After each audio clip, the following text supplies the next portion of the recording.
All right, let's go ahead and add some state to our React application. So open up VS Code, and the first thing that I'm going to do is actually remove this logo, so we don't need this. So now let's go ahead and add a state. So go ahead and simply say state equals to, and within our state we're going to have students, right? And students will be initially empty, just like that. Now go ahead and grab these lines right here, and let's go ahead and create a new method called get, or actually fetch, and then students equals to, and then a function. And right here, so inside of this function fetch students, paste that in. And now let me actually go ahead and add this to a new line. And also let's go ahead and add this .then to a new line, just like that. And if I indent this as well, so now when we receive the students from our database, we're going to say this dot and then set and then state, and then within it pass an object and simply pass students, right? So this students is this one, and you could say students and then students, but this is the exact same thing. So now end that with a semicolon right there. And if I save this, now what we're going to do is actually have a component did mount. So component did mount function. So before the component mounts to our DOM, what we're going to do is simply say this dot and then fetch students, right? So in fact, let me go ahead and simply console.log and then students, so you see what we're doing.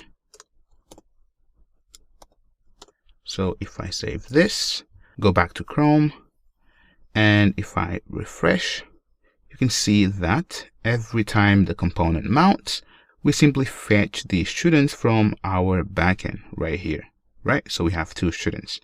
Now let me go back to VS Code, and what I'm going to do is actually display the students. So let me go ahead and simply have this say students for now.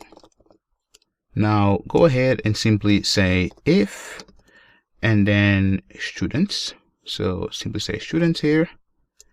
And first, let's actually go ahead and grab that from props. So const, and then simply say students, and that will come from this dot and then props, right? So if students and students dot and then length, right? So if we have students and also we have something within it, we're simply going to return the actual list of students formatted in whatever style that we want. But for now, let's go ahead and simply say that when we have students from our database, we want to map the students. So simply say students dot and then map, and you're going to map this. So this is a callback that takes student, a student, and also the ID. And now what you're going to do is simply say return, and inside of this return, let's go ahead and add a div. And by the way, we're not going to keep things as this because we're going to use a framework for styling everything, but I just want to show you exactly how we are getting stuff from our backend. So within it, let's go ahead and have a h2,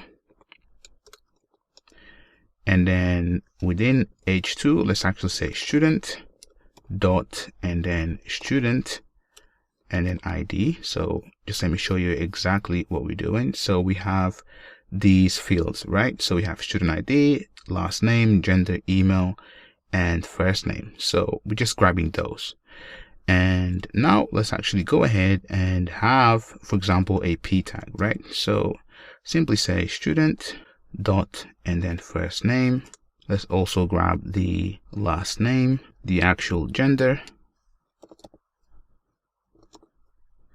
and let's also grab the email, right? So now if I simply add an ID to this div, So, right. So remember, every React needs the ID. So when you use the map function, you have to make sure that whatever you return is unique. So now let's go ahead and actually return this entire thing. So return, and I've just spotted that this should be th, so length. I always get this wrong. And also this shouldn't come from props, my bad. So this is coming from state. So right, so state. So state contains the actual student right here. So now if I save this, and also, so by the way, so if we have students and we also have length, we return the actual students. Otherwise, let's go ahead and say no students and then found. If I save this and then open up Chrome, and there we go. So actually, if I go back, this should be key. So right here, you can see that it's complaining. So each child in a list should have a unique key. So let me go ahead and say key.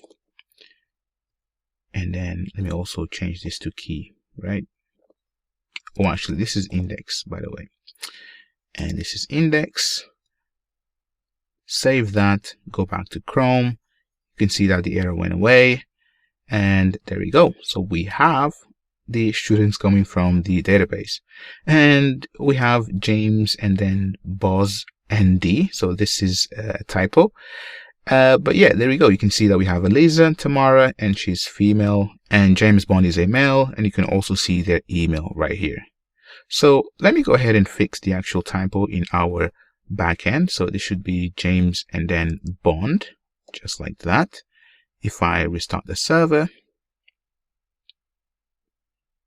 there we go, that's up and running. Now if I refresh my web browser, you can see that now we have James Bond.